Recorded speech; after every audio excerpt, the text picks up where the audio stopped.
Here are 5 players that RotoWire has decided have league-winning upside, starting out with Dak Prescott at quarterback. You can get Dak Prescott just outside the top 12 quarterbacks. And remember, last year missed half of the season with injuries. He's had injuries a great deal in his career. However, Dak Prescott in the last 5 years has 3 seasons in which he has been the quarterback 2, the quarterback 3, and the quarterback 7. Those came in odd number years. If you're into voodoo, guess what? It's an odd number year. All seriousness, you have George Pickens, CeeDee Lamb, Jake Ferguson, a running game that probably won't be sustaining. Dak Prescott's going to have to throw early and often, and he's already proven the ability to be an elite fantasy quarterback, so go after him. Next, Christian McCaffrey of the 49ers.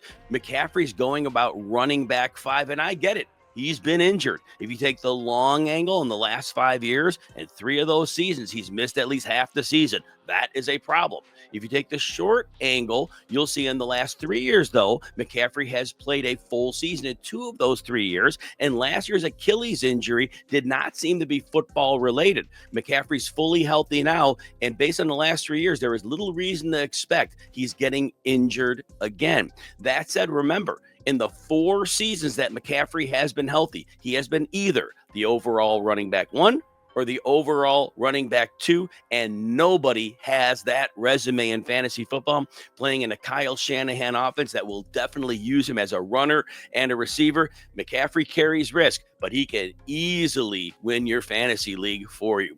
If you're enjoying this breakdown, take a second, hit like and subscribe. It helps us keep the fantasy advice coming. And if you want even more of RotoWire's tools, rankings, and insights, we got a 15% discount just for our YouTube viewers. Head to rotowire.com, choose your subscription, and use the code YouTube15 at checkout. All right, our next player with league-winning upside is Jonathan Taylor of the Indianapolis Colts. Last year, Taylor finally got on track after a couple rough seasons. 1,431 yards. Now he only caught 18 passes. A little bit troubling there, especially with the bad quarterback play in Indianapolis. Dumping the ball off may not be a priority. And durability, yes, there's a question there as well. We know that he's missed 16 games over the last 3 years. But here's the point. We saw Taylor get elite usage down the stretch last year. In the last 5 games, averaged 28 rushes, 145 rushing yards, and PPR points, 24 per game. That's league-winning upside. If the Colts are able to continue to keep Taylor on the field, you get him outside the top 8 running backs, and he could be that player that carries you with risk, of course.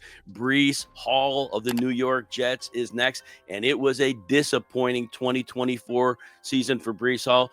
1,359 total yards sounds good, but he was the running back 1 or 2 off the board last year, and you really need about 1,800 yards for that to work.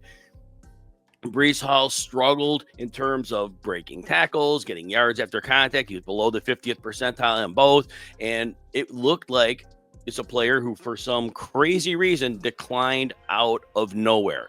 But then we have to think about it further. Why? Breece Hall did an interview, spoke, and said he played most of the season through a sprained MCL. I will believe Breece Hall on this because Breece Hall looked nothing like the player we saw before his ACL injury as a rookie. After his ACL injury in 2023, he was an elite superstar. He was not that last year. I am very happy to go back to the well, and this year, you can get Breece Hall right around running back 12 or 13. And if this is the same running back we were paying running back 1 or 2 prices for last year, it could be a major boost to your fantasy team. Remember, Breece Hall also could be the number 2 receiver in this offense. Now, we're not sure Justin Fields is going to throw a ton to the running back, but Breece Hall could be lined up in the formation and used in various ways. Speaking of Justin Fields, he is the 5th player that has league-winning upside. We know the cheat code in fantasy football is if you have a mobile quarterback. We have seen mobile quarterbacks put up amazing fantasy seasons. Don't forget, Justin Fields has a season in 2022 with 1,143 rushing yards and 8 touchdowns in 15 games. And then 2023, he did miss 4 games. He was still on an 860-yard pace there. Now, as a quarterback, yes, there are issues. He'll throw interceptions. He'll fumble the ball. The Jets are committed to him. They're committed to using his strengths, which is running the ball. In Pittsburgh last year when he made a few starts, it was all safe runs. Look for Justin Fields to be unleashed. We know from his days in Chicago, Justin Fields can work with a lead receiver like he did with DJ Moore. Now it's Garrett Wilson. He can work with his tight end, who was Cole Kmet. Now it's Mason Taylor. Justin Fields is going to run. Therefore, he has elite fantasy upside, and you could get him just outside the top 10 quarterbacks in most fantasy football drafts.